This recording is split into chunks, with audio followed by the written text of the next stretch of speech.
Cola DP का घर और पगला कोला डीपी के घर पर अचानक एक पगला पैदा हो गया। उसका रूप बड़ा ही डरावना था।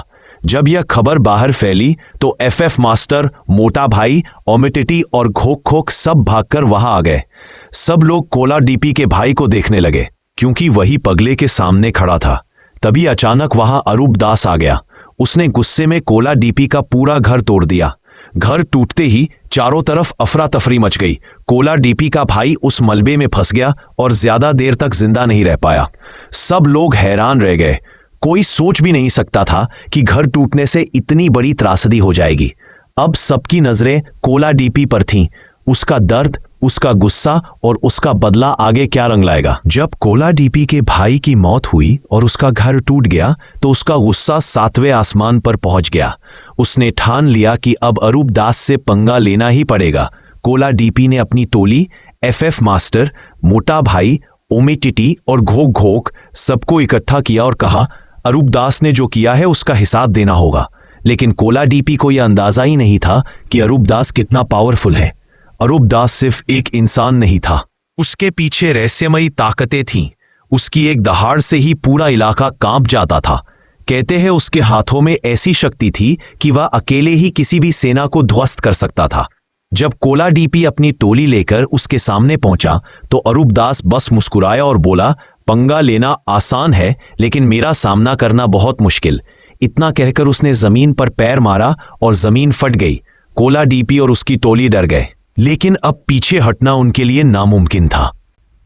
जब कोला डीपी को समझ आया कि अकेले अरूप दास से भिड़ना उसके बस की बात नहीं है, तभी उसके पापा नाला काला आगे आए। नाला काला ने कहा, बेटा तू अकेला मत लड़, अब तेरे लिए मैं पंगा लूंगा। इतना कहते ही नाला काला अरूप दास के सामने जा खड़ा हुआ। लेकिन अरूप दास कोई मामूली इंसान नहीं था। उसके साथ उसका खास साथी था, टाइगर। वह टाइगर आग की तरह गुर्राता, उसकी आंखों से चिंगारियां निकलती। जैसे ही नाला काला आगे बढ़ा, टाइगर ने दहाड़ मारी और पूरा इलाका कांप गया। तभी एफएफ मास्टर, मोटा भाई, ओमिटिटी और घोक घोक भी कोला डीपी और उसके पापा का साथ देने आ गए। उन्होंने मिलकर अरूप दास को चारों तरफ से घेर लिया। लड़ाई शुरू हुई। टाइगर ने अपने पंजों से जमीन फाड़ दी। घोक घोक ने भारी हथियार उठाकर वार किया। ओमिटिटी और मोटा भाई ने टाइगर को पकड़ने की कोशिश की।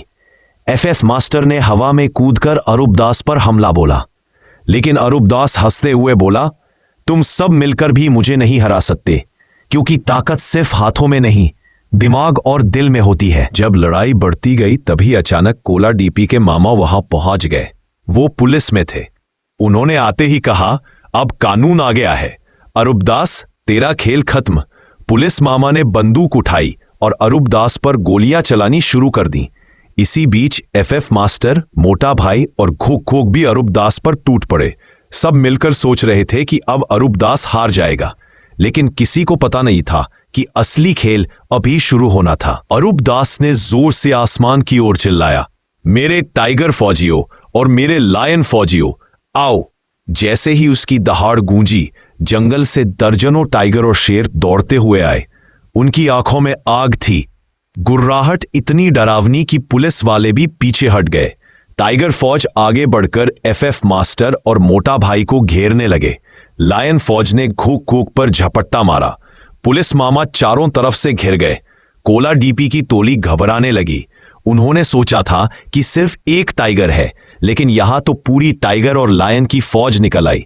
अरूप दास हंसते हुए बोला, तुम सब समझ रहे थे कि मैं अकेला हूं, लेकिन मैं कभी अकेला नहीं लड़ता। अब देखो अस। लड़ाई के बीच अरूप दास अचानक कोला डीपी के घर की तरफ बढ़ा। वहां जो पगला पैदा हुआ था उसे उसने पकड़कर सीधा नदी में फेंक दिया। पानी की लहरें गरज उठी और पगला बहता चला गया। इसके बाद अरूप दास और भी खतरनाक हो गया। वो कोला डीपी के साथियों पर टूट पड़ा। एफएफ मास्टर को उसने हवा में उछालकर जमीन पर पटक दिया। मोटा भाई को अपने एक मुक्के से दूर फेंक दिया। घोक घोक और ओमिटिटी को टाइगर और लायन फौज ने बुरी तरह घायल कर दिया। कोला डीपी हैरान था। उसके सारे साथी एक एक करके गिरते जा रहे थे। तभी अचानक आसमान से एक तेज प्रकाश फैला। भगवान का स्वर गूंजा, कोला डीपी समझ ले, अरूप दास से पंगा लेना आसान नहीं है। वो सिर्फ इंसान नहीं, शक्ति का अवतार है।